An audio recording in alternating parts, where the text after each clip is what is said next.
The ideals of Christian unity are highlighted in Ephesians.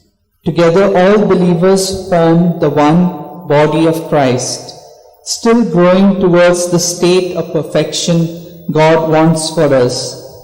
Through our union with Christ, the whole body grows and the members are kept united in love. The theme of misfortune is discussed in the story about the Galilean pilgrims who were killed by Pontius Pilate and others who were killed by a falling tower at Siloam, just outside the walls of Jerusalem. Their faith shows how innocent people are just as subject to misfortune as the guilty. In spite of the general biblical view that sinful behavior will be punished, it does not follow that people who suffer must have been sinners. So much of the suffering in this world is caused by other people, as in the case of Jesus' own passion and death. Positively, we are called to form one body in Christ, and each has specific gifts to contribute to the health of that body. Paul lists some of the main gifts or charisms: apostles, prophets, evangelists, pastors, and teachers, all meant to build up the body of Christ. Their main services are for the good of the whole community, just as all parts in the human body have a vital part to play. This analogy is more fully developed elsewhere. If all the members were alike, where would the body be? 1 Corinthians chapter 12, verse 19. In the church, each member has a duty of care for the others, but in practice, the variety of gifts and roles can stir envy, rivalry, or even arrogance.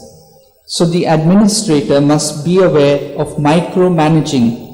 Teachers must not be dogmatic.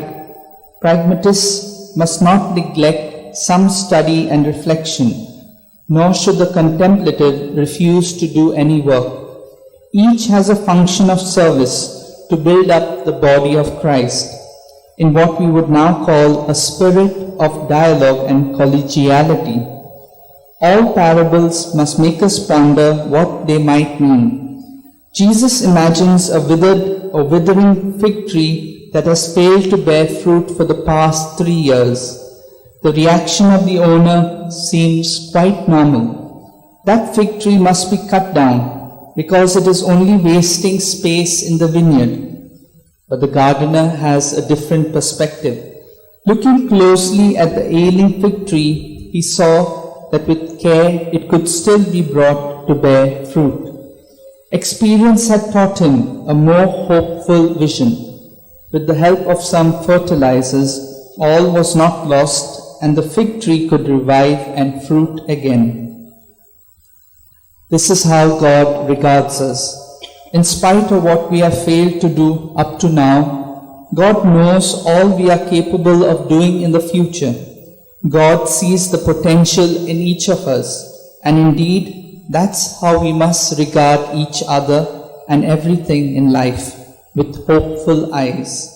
Like the vineyard gardener, we need to be patient, able to wait, ready to see beneath the unpromising surface of the faint green shoots of new potential, that like Jesus, we may be ready to spend our lives for building up God's kingdom. Let's pray for this grace for one another.